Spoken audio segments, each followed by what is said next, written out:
Hello, welcome. This is Writing Quest. This is the show where my brother and I write a book together, step by step. My name is Aiden. My name is Brendan. Writing Quest! Writing Quest! Huzzah! Huzzah!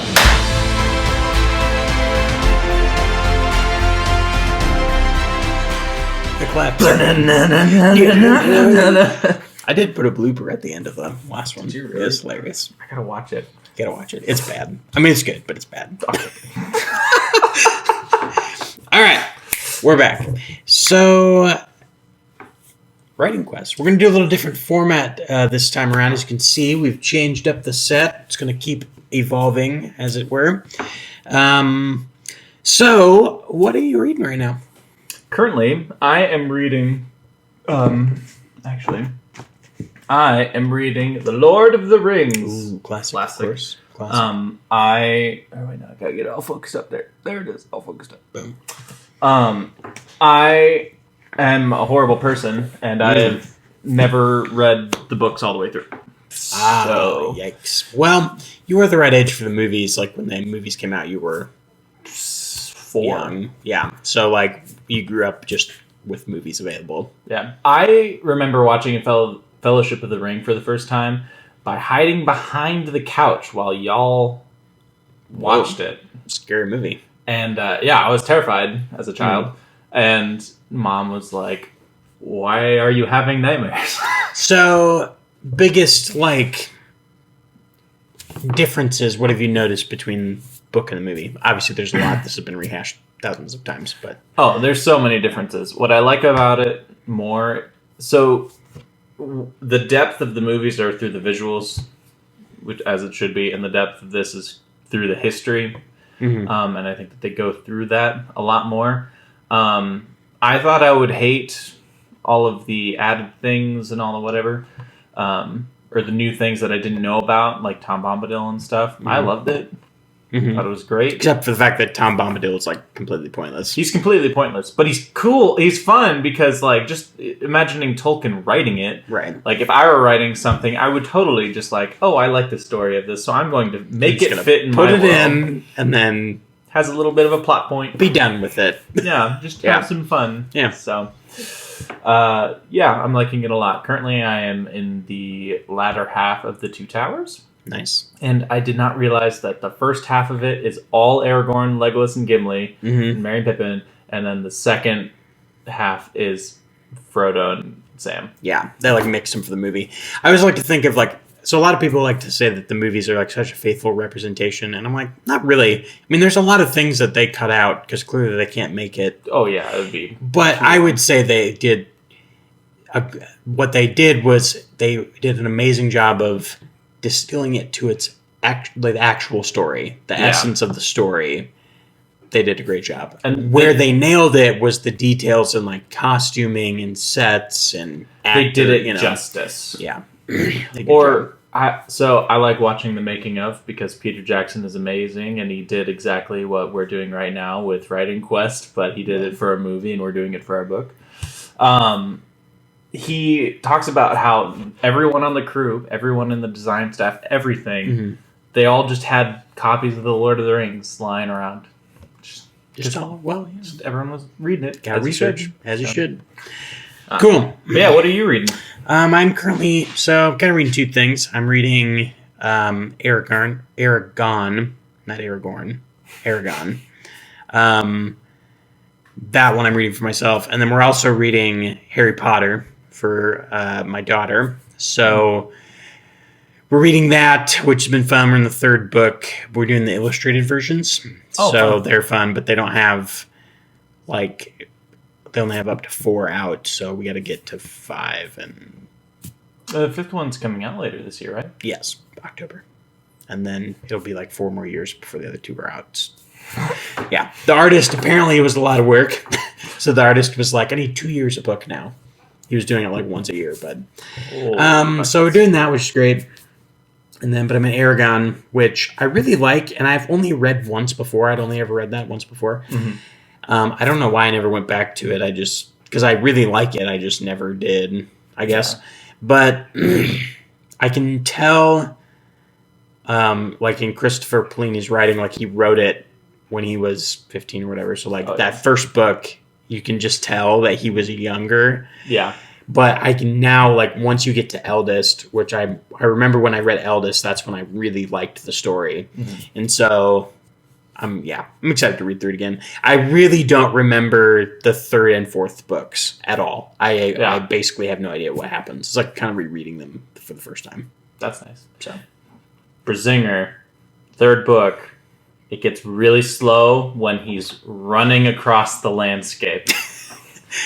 Chapter 47. Aragon's still running. And he's running, and he's running, and still running. Very good. That's awesome. So anyways, doing that, loving Loki, watching that, which is great. Classic. I'm nervous about time travel stuff. Timey-wimey stuff is nerve-wracking to me because they already made it seem like Avengers Endgame doesn't matter, and that just gets me in my heart. So it's like, tread carefully, guys. Yeah. So anyways, they've done a great job. WandaVision and Falcon Winter Soldier were amazing. Hail. Yeah. Kevin Feige's doing great, so I'm not too concerned. But timey-wimey stuff, Speaking of timey-wimey, this is not Speaking of timey-wimey, so I'm in the third book of Harry Potter. The time turner makes no sense. It makes no sense. No, like, it's the worst. Hermione would be, like, aging twice as fast. That's what I thought of. So we're reading it, and, like, we're in the part where they don't know she has it, but they're doing the, like, she's just kind of reappearing behind them or something, like she went to the next class or whatever. And I had that thought, I'm like, she'd be an extra hour older now. Like, she would have aged 2 years in that year. At least. Like... Yeah. So when it comes to timey-wimey stuff, Avengers Endgame, pretty good. Yeah. Prisoner of Azkaban, so bad. Oh, yeah. Cursed Child, don't even get me started. Horrible. It's not even a book. It's nothing. It's not even a story. Sorry, J.K. Rowling. We love you. I love these. I can't even. It's so bad. Anyways. Rant over. But timey-wimey. So... Doctor Who. Mm-hmm. I've recently gotten back into Doctor Who, and we're in season 1. Did you ever get out of Doctor Who? Well, yeah, because they took it off Netflix. Oh, but so did you never watch the new Doctor?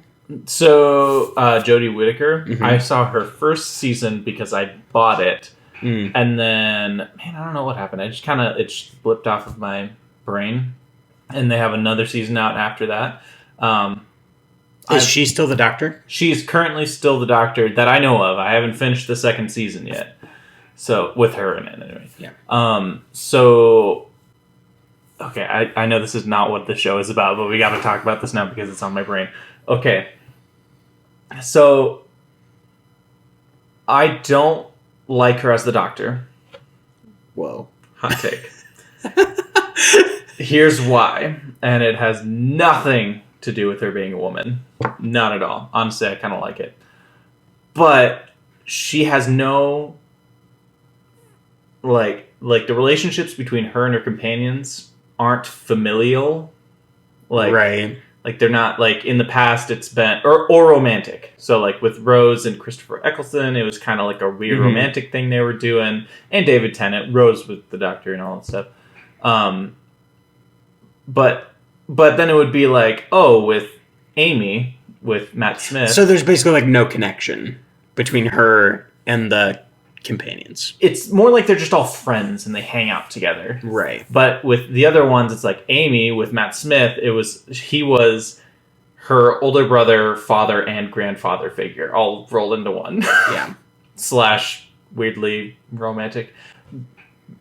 Point is like, yeah, there's actually deep relationships between them. These guys are just like... They're just like... We mates. Yeah. We're on an adventure. Yeah. Yeah. Sorry about our British accents. Anyways. To writing quest, to the actual book. So, you wrote some stuff. I wrote some stuff. I wrote some boring stuff. I didn't really write anything that was like...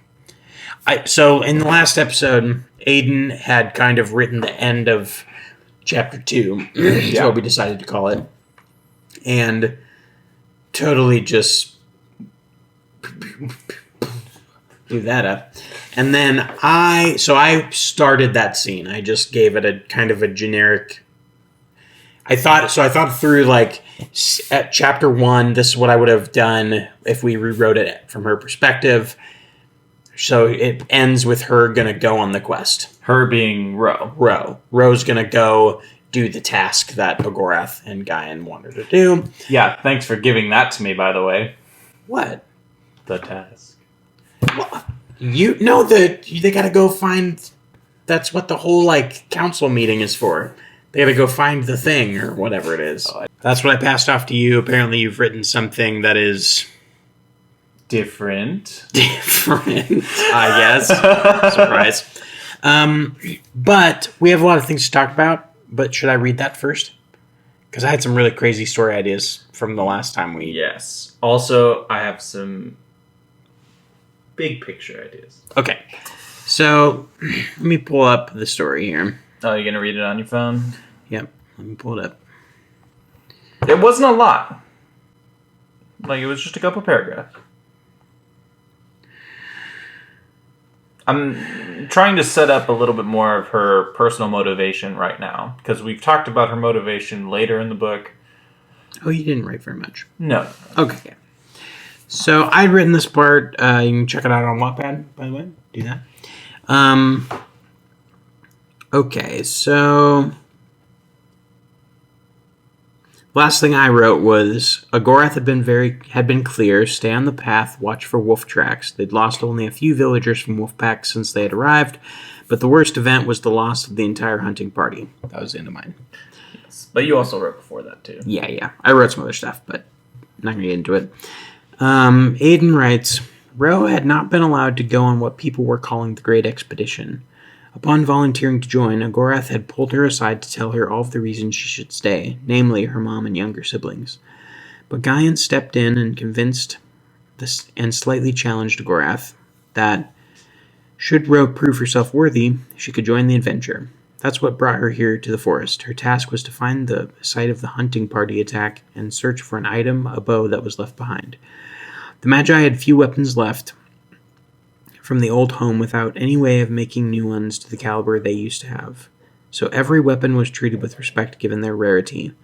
When the bodies were recovered, it wasn't until after they had returned that they realized they had left the bow behind. If Ro could recover the bow, it would change everything. I will support my reasonings. As per usual. It's true, and it's going to make big brain time. Okay. Do you want to hear my thing? Or get into it. Tell me why. Okay, so here's why. So I wrote the end of this chapter, story arc, whatever, where she's running back into the square right as the import happens. She has the wolf pup in her hands, and all of a sudden she gets caught in the import. Right. Okay. I was like, how does she get there from where you gave it to me?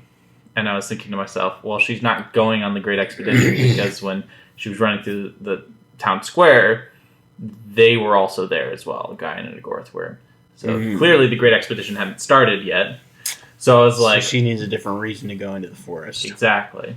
And so I was like, what's something? And it was like, oh, she's trying to prove herself that she can go. Yeah. And like there's personal motivations why she's not or shouldn't go, like her family, like taking care of her family. Maybe her dad lost in the import or something. Or maybe she's different from everybody else and her dad was lost before then. Yeah. You know. And then I just had an idea of like, at first it wasn't a bow that she was going to go and try and recover. It was a sword. Because I was thinking to myself, it would be next to impossible in their wandering ways to be able to make weapons like swords. Right. You know? And then I was originally a sword, but then I thought, why would they bring a sword onto a hunting thing? It'd probably be a knife, you know, or a bow. And I was like, oh, a bow would be better. And then that could be the thing that she has with her. So she has her bow and she has the wolf when she gets imported. I think we change it slightly. I don't think we put so much emphasis on the weapons. However, so she's going... I like what you're doing with... So let's have her go do something to prove herself. That kind of makes sense. We need to make it a stronger reasoning of why she's going out. Right. Well, But it makes sense. My thought is it's not like, oh, this is a dire thing that needs to happen, but it's useful. Like, when I think about weapons that they have, like, they have very few weapons. And so this is like, oh, she's not going to get in trouble necessarily. Just send her out, have her go grab it if she can actually find it. It's more for her tracking than her being able to go pick it up and bring it back. I figured it out. Okay, go. I'm gonna make it juicier. Okay. Like everything you did, scrap all that. This is the idea. No, for real. No, it's good. So they don't send her on the adventure. Okay. Okay. They tell her she can't go. So she volunteers herself. That's the end of chapter 1. Okay. Okay. Beginning of chapter 2, which I wrote, but we'll need to add to the beginning. They don't let her go. Okay. She's furious. Because remember, we had to keep putting up the roadblocks. Right. Make more interesting. So, nope, she can't go. And then she hears them she overhears them talking about, like, a party had gotten attacked by wolves. And they were going to try to go find them, but they had not had any success. So she, angry but also trying to prove herself, just takes off on her own to prove she's like, I'll prove to them that I can do this. And then she finds a bow, she finds all this, and then while she finds all of that, then she gets attacked by the dark creature, but she finds the pup. See?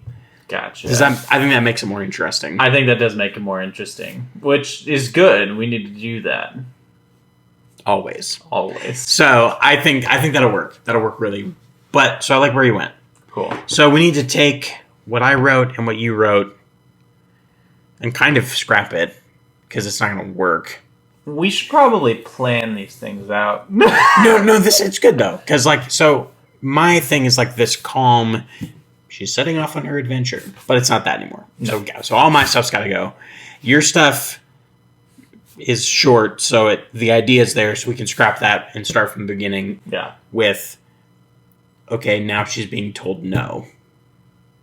Which this also sets up a nice parallel of Agorath and Gaian being these parental figures for her. Yeah. The mentor thing. Like this is they're both kind of like a rare moment where they are united. Like, no, you can't go. Like, you're a kid. I like that. You know what I mean? But I think that works. So we scrap all that, start from the beginning, but now we start with that part. I like how we're doing this whole channel, this whole project. Like, we know what we're doing. We know nothing. We know nothing. Yeah. We know absolutely nothing. Okay, so that's great. Now, from last time, we talked about Ro.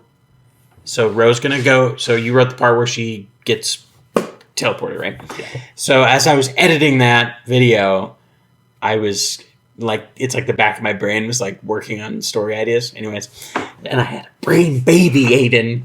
A baby. Boy or girl? I don't tree. Oh. Okay, so I was thinking about the goal of this book. Yes. Which we're going to do an outlining episode because I found my outlining template, which I sent you. And we need to. I like to write with the end goal in mind. So if we know, to me, that's the Kevin Feige method. Like that's what he does for a lot of Marvel movies. Like I think for Winter Soldier, he was like, we need 3 helicarriers fighting in the sky at the end. Good luck. Go for it. And then they wrote that whole movie. And then it happened. So, yeah. So, the end. So this book is supposed to set up, or this story is supposed to set up the wizards, the magi, and the wolf riders, hunters, soon to be known as hunters. And possibly, I have an idea for Gaian to maybe start the Knights of Whiteforge. Okay. Maybe a shoot-off thing. A little shoot-off thing. So that's the goal. We're trying to get there. So I was just thinking, I'm like, okay, so she gets split off, and she's going to have this wolf pup and herself, and she meets the tree, and they have these powers. Boom. Is that the end? Well, yeah, now what happens? So then I had the thought of like, so what if starts kind of communing with the Evertree? So like the Evertree is the source of all magic. Cool. So say she's transported, she's in this like grassy, beautiful place, mystical fairy place that has the Evertree, and she's with the pup and blah blah blah, and she starts hearing a voice, and she's like, what is that? She figures out it's a tree. She starts getting this connection. The magic between her and the pup grows. The tree passes on all of its knowledge. We then find out that the tree would be like the god figure in the book. Yeah. So like if you like the symbolism of it would be that that's the god figure. And the Evertree or trees, we've talked about that where there's like multiple. I don't know if that's a thing. We'd talk about it. It makes sense though, because we're not getting into it. It's a whole thing. Okay. The Evertree essentially is like crafting this narrative behind the scenes. So like the Evertree is behind all the import stuff. Mm-hmm. It's been moving them around. Like it's kind of it's not like a direct control. Like it's not just like you come here. It's like it's manipulating things to get to its own desired outcome. Right.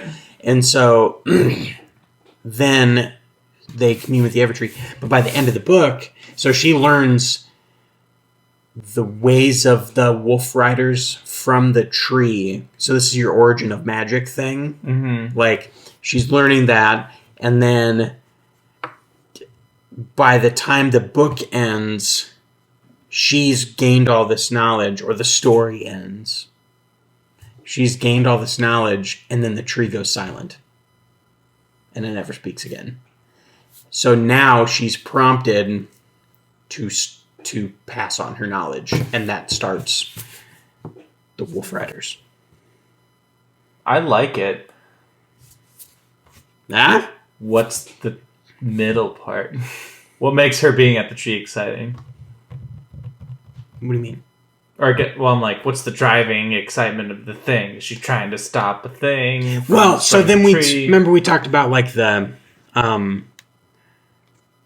maybe the tree is saying ominous things like, I need to create warriors that will protect from the coming darkness. Whatever that is. Like it's some ominous thing, and then they maybe think that they think that so she misinterprets or thinks that it's like these dark creatures, right? So the whole like tactile adventure is the Magi and the wolves and everyone coming together to fight off the bad creatures. And then she thinks that's it. I did it. Huzzah! And then the tree's like, that's not enough. And then goes silent. Appreciate it. Book 2. Ah! You had a brain baby, and then you did the same thing. I do have a thing. We'll get to it later. That all kind of works. It works. But it needs work. Well, yes, because like to me, it's like all that information is great, and like the ending is great. But like she shows up at the tree. Tree teaches her stuff, but she's not like doing anything because she wants or needs to do it. So maybe the first part of the book, like after she gets transported, maybe the first mini adventure, she ends up at the tree. So she's like just trying to get back to her people. She's surviving in the forest. No. We got this all wrong. Scrap it all. What are you talking about? Brendan, you're making it too complicated. You're overthinking it. Sorry. Here's what it is. Here's what it is. Okay. What is it, Aiden? Smaller story, bring it back. Bring it down. Sorry, I just get that way. Great big picture stuff. And I was like, this is way too much to pack into one book. And you were talking about multiple books, and I was like, this is way too much to pack in one series. What are you talking about? No, okay. Smaller story. Ro has to just survive. She breaks her leg, something. Okay. Has to also bond with this wolf pup. Okay. And protect herself and this wolf pup from the dark creatures. Okay. All the while, there's weird stuff happening, and she thinks it might be the tree. But doesn't actually know until the very end. And she's just trying to survive, and then at the very end, after she kills a dark creature... She realizes the tree's been teaching her. The tree's been teaching her, and the Magi find her at the end of their great expedition. Oh! You did it. Nice work. That's a good one. Because I was like, this is way... How do you... See, this is good though, because I do that. That's like I'm really great at I'm gonna map out this whole world, but I like the nitty gritty is just. So that's what happens. She's just she is just because this is just one story of a million. So her story is just the surviving and the relationship with the wolf pup. Yes, and learning the magic as she goes. Yes, but it's primal. And then the Gaian and Agorath is the story of the two brothers and their fracture. Yes. And then they're wondering, but they're also trying to expedition to find a new place. Right. I think since the tree we've established is manipulating things, is pulling them, drawing them to her. And we could do that in ways of visions and... So, here's our two storylines. Gaian and Agorath are going... By the time they reach Ro and the book ends, they need to be enemies.